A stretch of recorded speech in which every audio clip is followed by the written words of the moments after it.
Monsanto CEO Nathaniel Brown took to the stage today to praise Interpol and Tarvis security services for thwarting what could have been a major terror attack during his safe harbor convention last week.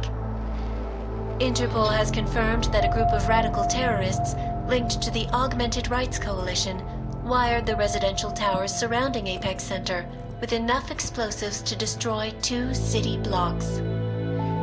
As shocking as that fact turns out to be, Brown had only this controversial opinion to give. We must not make rash decisions based on fear, nor should we allow a vocal minority to dictate our future. The Human Restoration Act is a perversion of all the United Nations stands for. In time, I believe saner minds on the Security Council will prevail. Strong words from a man with an even stronger bank account. Let us see if his prediction proves true.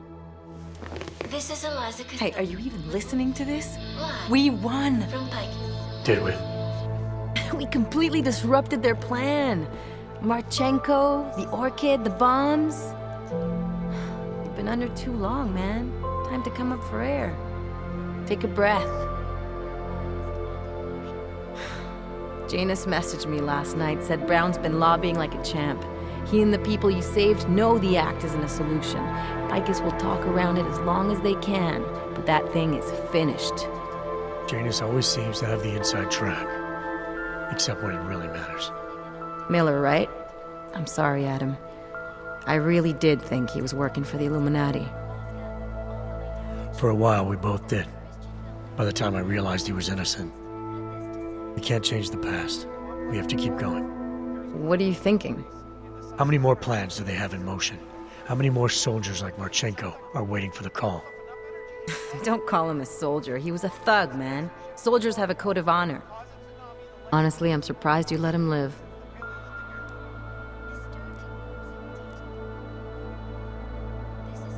It wasn't my place to play judge and executioner, Alex.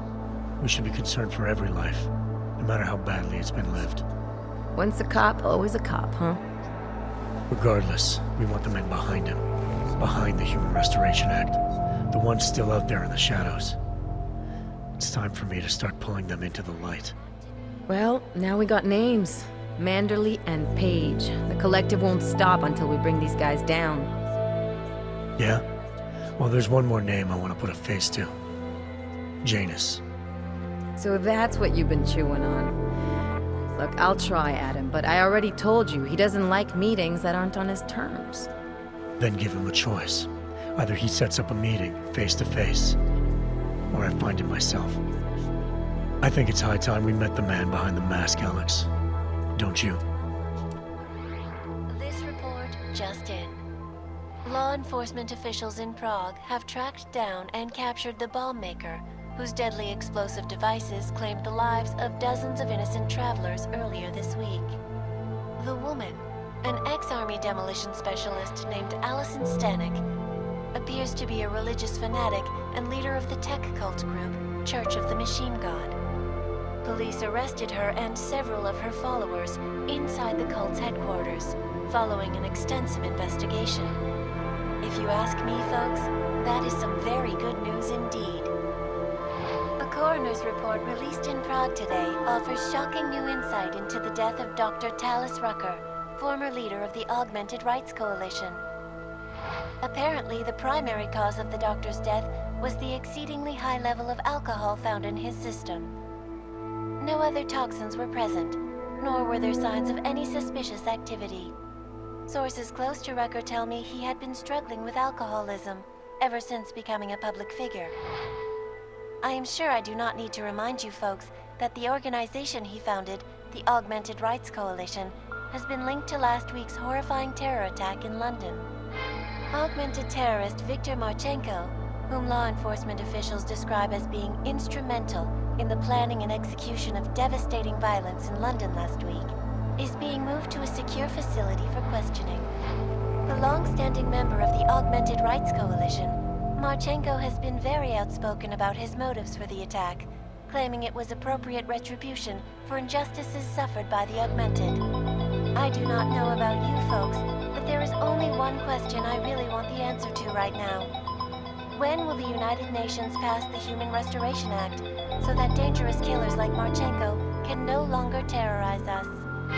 It seems not so long ago that Dr. Talis Rucker was on this very program, trying to convince all of us that his Augmented Rights Coalition was a non-violent organization. Today, of course, we are all a little bit wiser. It did not take long for ARC to reveal its true colors once Dr. Rucker was dead. Since last week's attack, the United Nations has officially labeled ARC a terrorist organization. As we speak, brave state police officers in the Czech Republic are raiding ARC-controlled compounds inside the Udalek complex.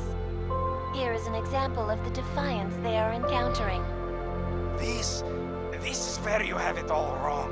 Wrong! ARC was framed. You people, you don't see, you don't realize that Viktor Marchenko was not ARC. He was trying to kill ARC, kill the cause. But he has failed. We are strong, we are innocent, and we will not be used as pawns by rich, scared men who want to make us less than human. I am sorry, young man, but methinks thou doth protest too much. The Diwali criminal organization is under intense scrutiny this evening for their role in the London attack. Evidence uncovered by Interpol indicates that high-ranking members of the chapter in Prague supplied weapons and logistical support to ARC terrorists. Among those being sought for questioning is Radic Nikoladze, leader of the Diwali's Prague chapter.